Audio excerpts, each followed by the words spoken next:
Hello everyone, and welcome to AUSTRAC's webinar on Australia's national risk assessments of money laundering, terrorism financing and proliferation financing, or ML, TF and PF. My name's Hilary and presenting with me today is Hong. We're from AUSTRAC's Industry, Education and Outreach team, and we'll be taking you through the findings on ML, TF and PF risks posed to Australian sectors such as yours. AUSTRAC acknowledges the traditional custodians of country throughout Australia and their continuing connection to land, sea and community. We pay our respects to elders past and present and extend that respect to all Aboriginal and Torres Strait Islander peoples joining us today.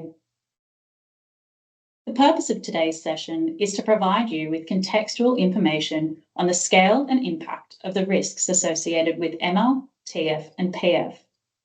You need this information to be able to meet your anti-money laundering and counter-terrorism financing obligations. Understanding these risks is crucial in implementing effective systems and controls to protect your business and the greater community from criminal abuse. This webinar highlights some of the key findings of the national risk assessments that may be relevant to your business, but we won't cover all the information from the national risk assessments. This webinar should not replace or form part of your staff AML-CTF risk awareness training program. We do encourage you to read the national risk assessments for a more fulsome understanding of ML, TF and PF in Australia and the specific vulnerabilities that may be relevant to your business. This July, AUSTRAC published two new national risk assessments, one on money laundering and one on terrorism financing in Australia. In December 2022, AUSTRAC published a national risk assessment on proliferation financing. This is when a person makes available an asset, provides a financial service, or conducts a financial transaction that is intended to facilitate the proliferation of weapons of mass destruction, regardless of whether the activity occurs or is attempted. These risk assessments are an important contribution to Australia's anti-money laundering and counter-terrorism financing, or the AML-CTF regime. They bring together insights from across Australia's national intelligence community, law enforcement and regulatory agencies, private sector stakeholders, and international financial intelligence units to provide a contemporary, consolidated picture of Australia's risk environment.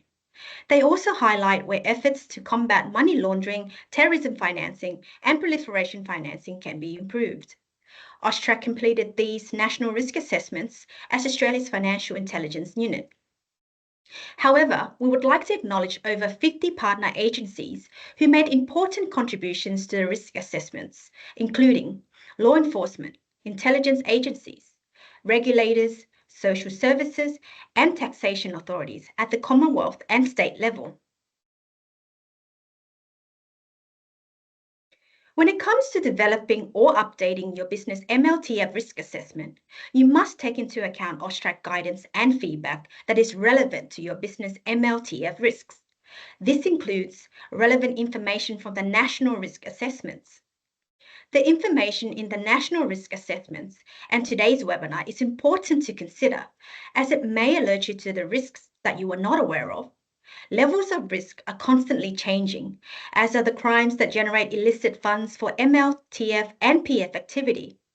The risk assessments provide national and sector-wide views of ML, TF, and PF risk based on information not available to individual businesses or organizations. National or sector-wide MLTF risks may impact on the particular MLTF and PF risks faced by your business or organization. Throughout today's webinar, you should consider how the information presented is relevant to your business. We'll begin today by discussing the Money Laundering National Risk Assessment. Money laundering is a major component of almost all criminal activity, and criminals continue to identify and exploit new opportunities to launder illicit funds through innovation, experimentation, and adaptation. Australia has a global reputation as a large, robust, and stable economy, which makes it attractive as a destination for foreign proceeds of crime. Our strong trade and investment ties also create vulnerabilities that are exploited by criminals. One example is asset classes that attract a high volume of international investment, like real estate. This is highly desirable as a means to transfer and store wealth. In the context of this risk assessment, money laundering threats refers to predicate crimes that generate illicit proceeds, which are then laundered in, from, or through Australia. A predicate crime is any offence that generates proceeds of crime. You'll see on the next slide a list of predicate crimes, which have been rated high, medium, or low. An explanation of these ratings is on this slide. As well as ratings on the next slide, you'll also see an outlook assessment for each threat, which looks at the next 3 years. An explanation of each outlook rating is also included on the next slide. 3 of the highest money laundering threats identified in the risk assessments are illicit drugs, tax and revenue crime, and government-funded program fraud. The domestic illicit drug market is assessed as posing a high and increasing money laundering threat. Australia's illicit drug market generates significant volumes of criminal proceeds that require laundering. Well-established money laundering methodologies continue to persist, such as the structuring and the use of cash, the use of third-party accounts, and the use of money mules. There may be red flags you can include in your transaction monitoring program or employee risk awareness training to identify these methodologies. Tax and revenue crime also poses a high and increasing money laundering threat. Many of the channels and criminal methodologies that are used to commit tax and revenue crimes are also used to launder the resulting criminal proceeds. For example, professional service providers, such as lawyers or accountants, are used to establish onshore and offshore business structures and banking arrangements to hide transactions, assets, and beneficial ownership. This is why reporting entities must identify the beneficial owners of their customers and assess the money laundering risks they pose. Government-funded program fraud poses a high and increasing money laundering threat. Like tax and revenue, money laundering techniques are essential to layer and reintegrate criminal proceeds generated from this fraud. Fraudulent activity often involves inflating or falsifying invoices, overclaiming for services delivered, using stolen personal information to claim additional benefits, using people with no criminal record to act as company directors, and illegal phoenixing. Phoenixing occurs when a new company is created to continue the business of another company that has been deliberately liquidated to avoid paying its debts, including taxes or employee entitlements. Identifying your customer's source of funds and source of wealth provides you with useful indicators on whether a customer's funds or wealth may come from criminal activity and will help you assess and manage your risks. In collaboration with the National Disability Insurance Agency, AUSTRAC released a financial crime guide in 2020, which includes indicators that can help you identify, monitor, and report suspected fraud against the NDIS. Additionally, scams are assessed as posing a medium and increasing money laundering threat. This includes scams relating to romance, investments, threats and extortions, employment, and unexpected money. Money laundering techniques are required to layer and transfer the proceeds of scams to the offenders. Some of the key methodologies identified for scams include the use of mule accounts. This is when criminals employ other people to transfer their illicit funds. Impersonating phone numbers, email addresses, or websites of legitimate organizations. And creating fake ads, social media profiles, and reviews. The use of digital currencies as a payment method has also increased significantly in recent years. Australians aged 65 and over were the most commonly targeted victims, as well as vulnerable members of the community, such as Indigenous Australians, members of culturally and linguistically diverse communities, and people with a disability. Again, there may be red flags you can include in your transaction monitoring program or employee risk awareness training to identify these methodologies and protect your customers. Money laundering vulnerabilities exist across multiple levels, including national, sectoral, and channel levels.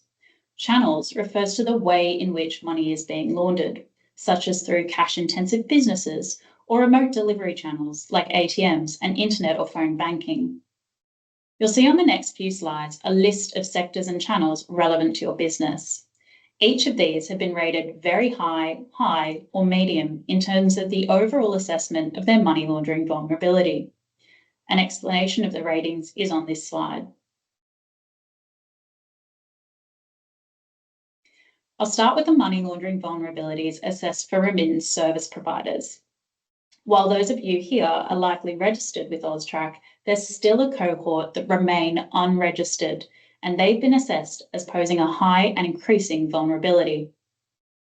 Unregistered remitters pose a significant and persistent money laundering risk to Australia. They're highly attractive to launderers because transactions evade AML-CTF regulatory oversight, which makes illicit transactions more difficult to disrupt. Unregistered remitters are also generally willing and able to ingest large amounts of cash. As you can see on the slide, registered remitters pose a high and stable vulnerability. Criminals of all sophistication levels use registered remitters to launder illicit funds in Australia. Common methods include offsetting, structuring cash deposits, and the use of mule accounts. Cuckoo smurfing is another common method, which is where criminal proceeds are used to make a cash deposit to an innocent person in Australia who's expecting to receive a money transfer from overseas. This deposit is made on behalf of a complicit remittance provider who makes the equivalent payment to the criminal overseas. Using this method, funds do not physically move internationally and there's no money trail. Remittance services remain attractive to launderers because they can move funds offshore quickly, easily, and at low cost. I'll take you through some of the key vulnerabilities the risk assessment called out for remittance service providers. Firstly, they have a high exposure to cash. The risk assessment found that money laundering continues through channels with the capacity to process high volumes of cash. It's exploited for its anonymity, accessibility, widespread acceptance, and availability. It also requires minimal skills, knowledge, and expertise to use. Common money laundering methodologies involving cash include structuring, third-party deposits, commingling by cash-intensive businesses, money mules, and bulk cash smuggling. Secondly, remitters have a high exposure to foreign jurisdictions. This includes having customers with strong ties to high-risk countries or jurisdictions that border a conflict zone. Certain outsourcing arrangements and operational structures can reduce the level of oversight a remitter might have. One example is the remittance network provider and affiliate structure, which lengthens the product delivery chain. The increase in remote product delivery channels, such as websites or mobile applications to provide services, provides a layer of anonymity for customers. Mobile technology has also increased global accessibility to services and provides an additional element of anonymity, which may be attractive to money launderers. Criminals can exploit online applications for remittance accounts to establish mule accounts. In some cases, stolen identities are used for accounts and illicit funds are sent offshore. And finally, remitters who use offsetting arrangements may also be targeted by criminals, as this provides greater anonymity. Registered remitters will continue to pose a high money laundering vulnerability over the next 3 years, as they offer quick, accessible, and affordable transfers overseas. The risk assessment also found that across this sector, the effectiveness of AML-CTF programs and the capability to identify suspicious matters is uneven. Some businesses are unwilling or unable to detect and report suspicious matters and mitigate the money laundering risks they face. Take a moment to think about your own AML-CTF program. Has it been effective? Is it helping you identify and report suspicious matters to AUSTRAC? If it's not, make sure that you have an up-to-date risk assessment. Make sure you've reviewed the transactions or activity that you're monitoring for. and make sure that you train your staff to help them detect suspicious transactions. If remittance service providers are unwilling or unable to detect and report suspicious matters to AUSTRAC, they can end up having their registration cancelled.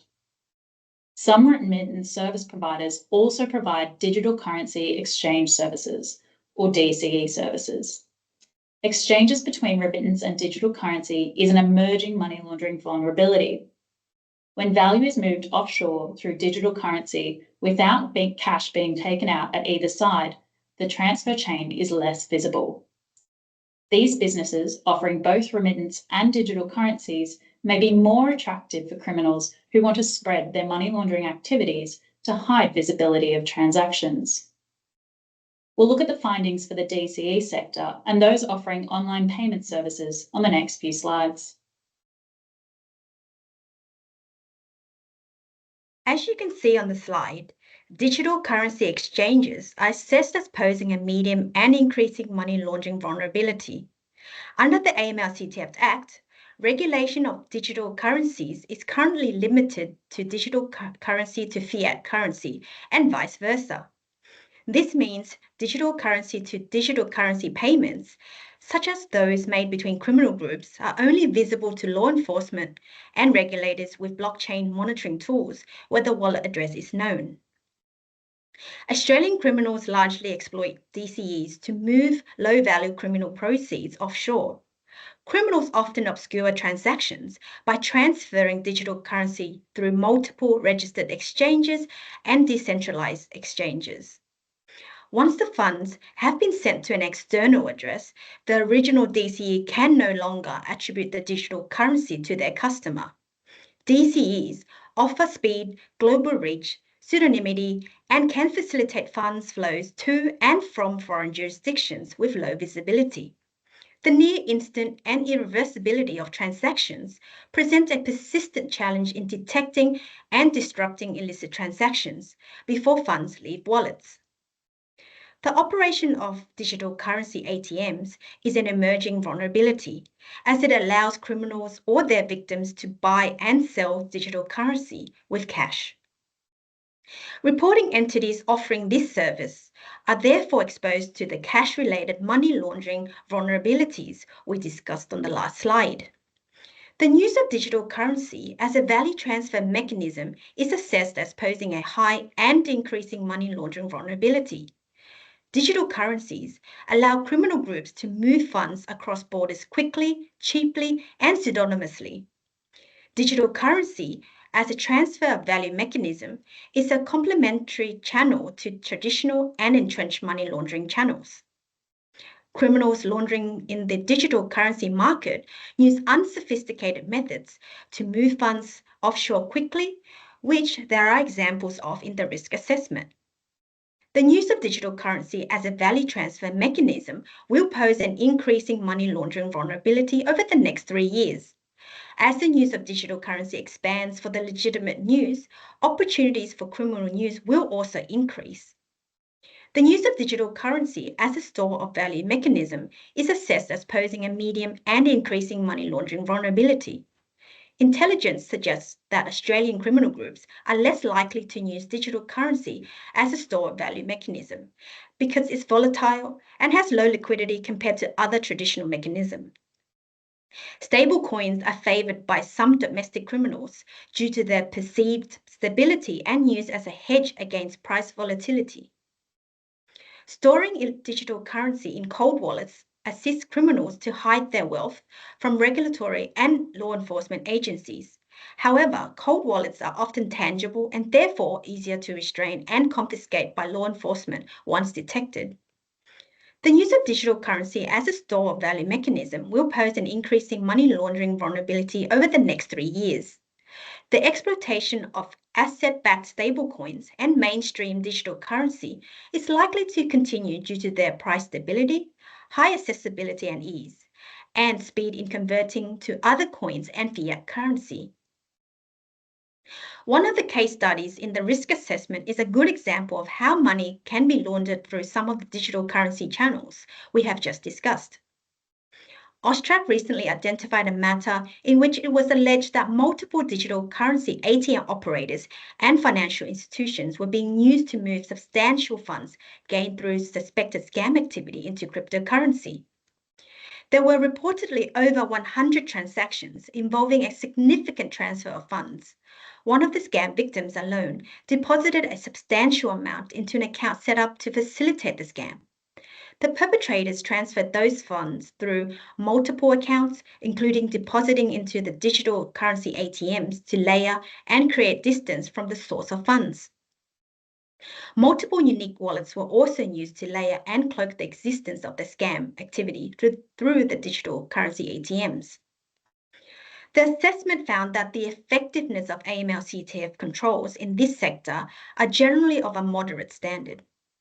Given the sector remains somewhat new, many DCEs assess their products, delivery channels, and customers as low risk by default, which indicates a poor understanding of money laundering risk exposure. Take a moment to think about your business risk assessment and whether low risk ratings were applied by default. Regularly evaluating your risk and associated systems and controls is essential to keep your program effective and to meet the requirements of the AML-CTF Act. DCEs will likely to pose an increasing money laundering vulnerability over the next 3 years. As the digital currency ecosystem continues to evolve, domestic criminals will undoubtedly identify new opportunities to launder and conceal illicit funds from law enforcement. While Australian government agencies have access to blockchain analytics tools to detect and track criminal abuse of digital currency, technological advancements ensure criminal groups continue to obfuscate their activity. Lastly, let's look at online payment service providers. An online payment service provider is a third party that provides services for businesses to accept online payments by linking customer payment information to the business account and facilitating the transaction between their respective financial service providers. These providers ensure transactions make it from the customer to the business securely. The rapid growth of online payment service provider exposes Australia to money laundering vulnerability. For example, the introduction of additional parties to the payment process can reduce end-to-end visibility of the transaction chain. Additionally, some online payment service providers require minimal credentials on a receiver, and from cost and technology perspectives, online payment service providers have fewer access barriers for businesses and customers. They can offer merchants more choices and better pricing compared to traditional banks. These commercial benefits are likely to see the continued disruption of traditional payment gateways and the growth of online payment service providers. Before we move on, I would like to pause and remind you to read the Money Laundering National Risk Assessment, which provides further detail on key judgments, factors, and features to help you assess these money laundering threats and vulnerabilities. As with money laundering, Australia is committed to ensuring the country and its financial system are resilient in preventing the financing and support of terrorism, both nationally and overseas. Australia combats this through a well-established, robust CTF regime, which forms an important part of the country's national approach to countering terrorism and violent extremism in all forms. This is the second comprehensive national risk assessment of terrorism financing in Australia. The last report of this scale was completed in 2014. Unlike the 2014 risk assessment, the recent risk assessment examines ideologically motivated violent extremism and religiously motivated violent extremism. It's worth reading the risk assessment to get familiar with these terms and for an expanded understanding of the Australian terrorism financing environment beyond traditional terrorism activities. The risk assessment brings together insights to assess the risk associated with the methods and channels identified to finance and support terrorism activity. In November 2022, Australia's national terrorism threat level was lowered to possible. The Director General of ASIO noted that espionage and foreign interference now replace terrorism as the country's principal security concerns. A decrease is also noted in the number of violent extremists who have both the intention and capability to undertake terrorist attacks in Australia. The risk assessment details a number of key features of Australia's terrorism financing environment. It remains small scale and low value. It's mostly characterised by small scale fund flows to offshore terrorist organisations and affiliated groups. It remains difficult to detect. And finally, that terrorists and their financiers largely continue to use the same established methods for raising and moving funds. Financiers prefer to move funds using readily available and proven methods over complex schemes. This includes using banking, remittance, and the exchange of cash. Non-bank online payment service providers play an increasingly important role in the terrorism financing payment chain, as they facilitate many payments for platforms in the online funding ecosystem. There has also been an increase in the use of digital currencies. The terrorism financing process generally involves three distinct stages. First, raising funds through donations, self-funding, legitimate business, or criminal activity. Second, moving funds to a terrorist network, organisation, a cell, or individual, or between these entities, and this includes storing funds. And finally, using funds for costs associated with terrorist activity. This includes direct or operational costs and indirect or organisational costs. We'll now talk about some of the key vulnerabilities identified for raising funds and moving funds. You'll see in the table on this slide, there is a list of channels and methods used for raising funds. For each of these, the table shows how the level of risk has changed since the release of the Terrorism Financing Regional Risk Assessment in 2016.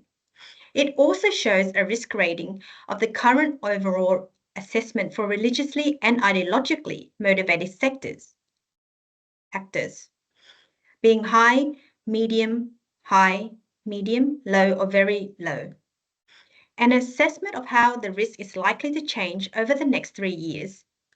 A risk may be assessed as dynamic if it is likely to change, but the trajectory is undetermined and largely dependent on external drivers. Self-funding remains the main method of ideological and religious terrorism financing in Australia and is assessed as a high risk, which has remained stable since 2016.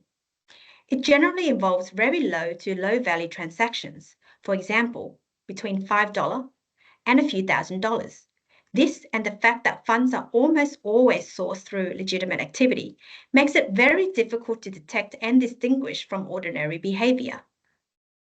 The overall risk that social media, communication applications, and crowdfunding platforms are used by Australian violent extremists to connect, inspire, and raise funds is also assessed as high. The level of risk has increased since 2016, driven by product availability and greater uptake. This refers to the misuse of social networking and content hosting platforms, internet communication applications, and crowdfunding platforms by violent extremists.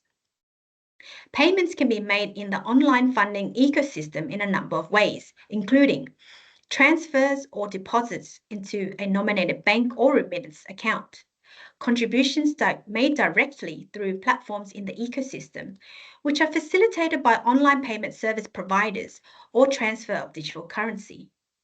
Finally, the overall risk that Australian registered charities and legitimate non-profit organisation or NPOs are used to raise or divert funds for terrorism financing is assessed as medium.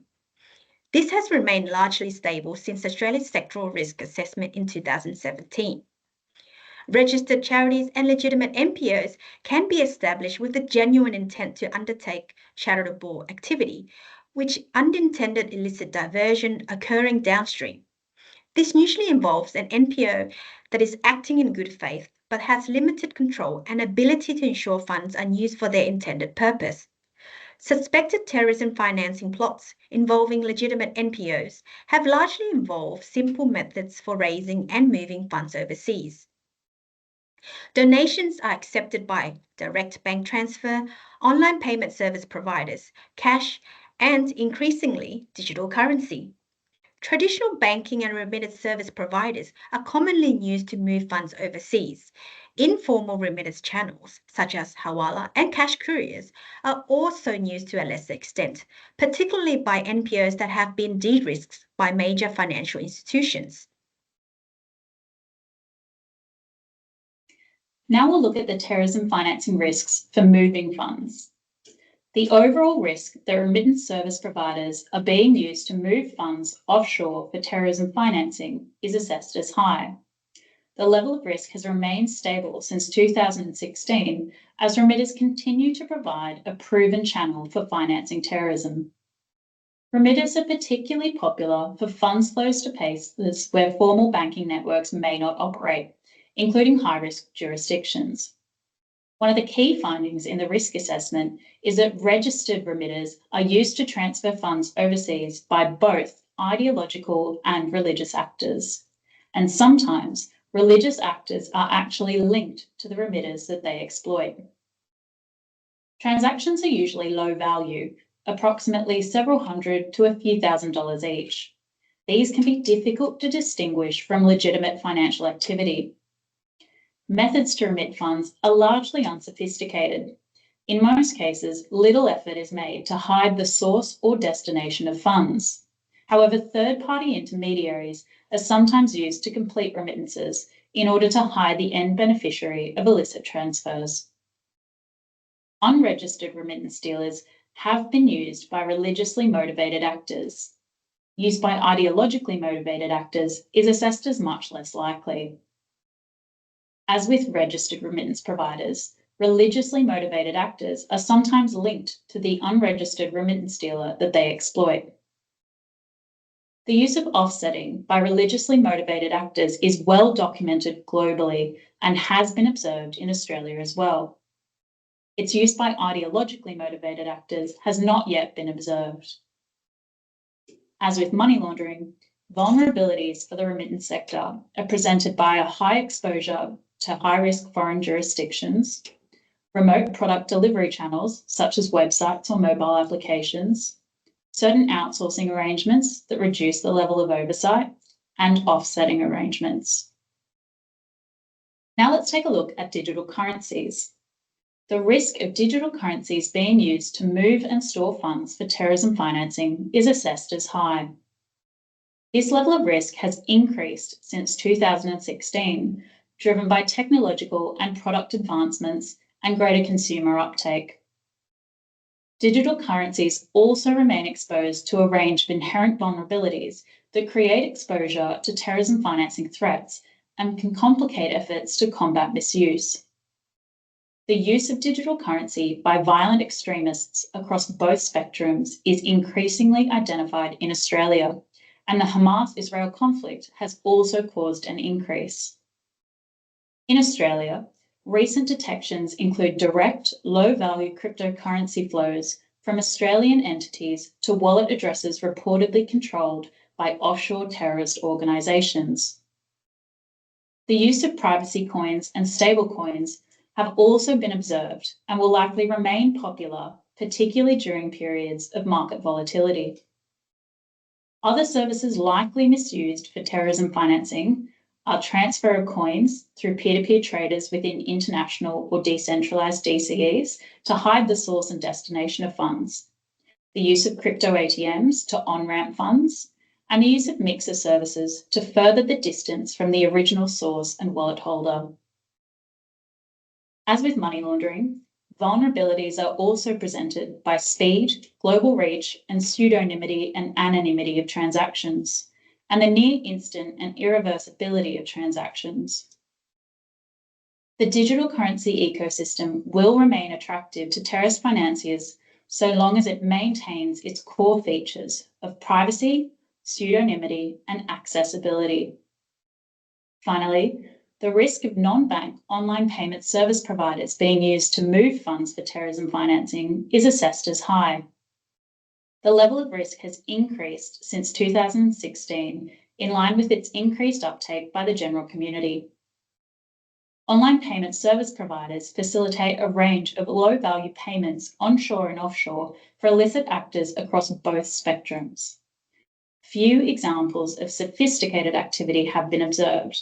However, some individuals without a criminal record have allowed their accounts to be used for fundraising campaigns linked to nationalist and racist violent extremists to help avoid detection. Online payment service providers will remain an enduring terrorism financing risk over the next 3 years, particularly given the likely growth of this sector, including offshore entities providing settlement services to domestic individuals.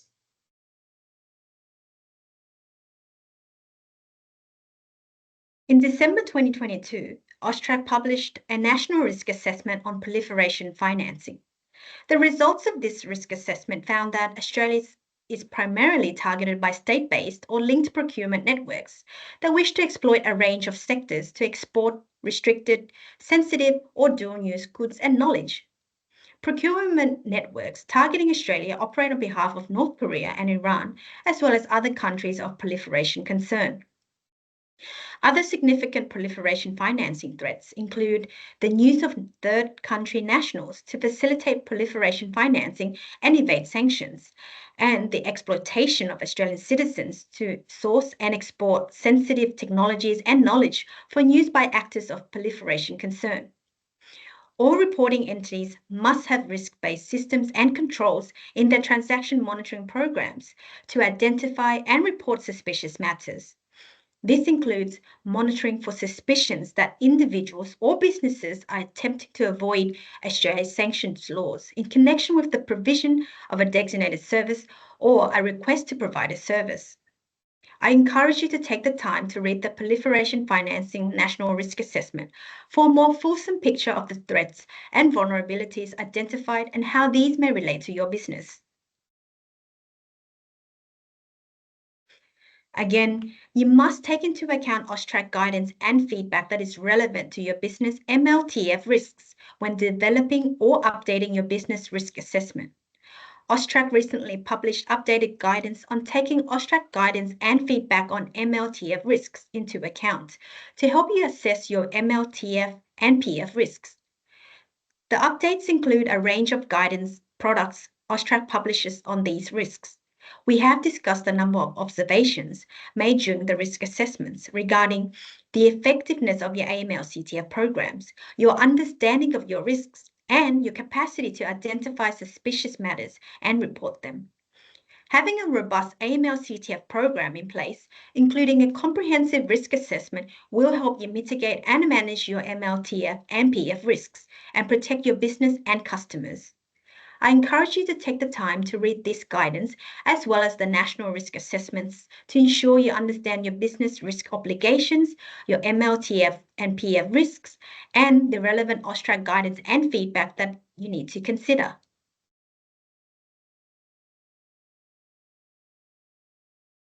We'd like to thank you all once again for joining us, and we hope you found this session informative and valuable. To access the national risk assessments or to find out more about your obligations, visit our website at www.austrac.gov.au.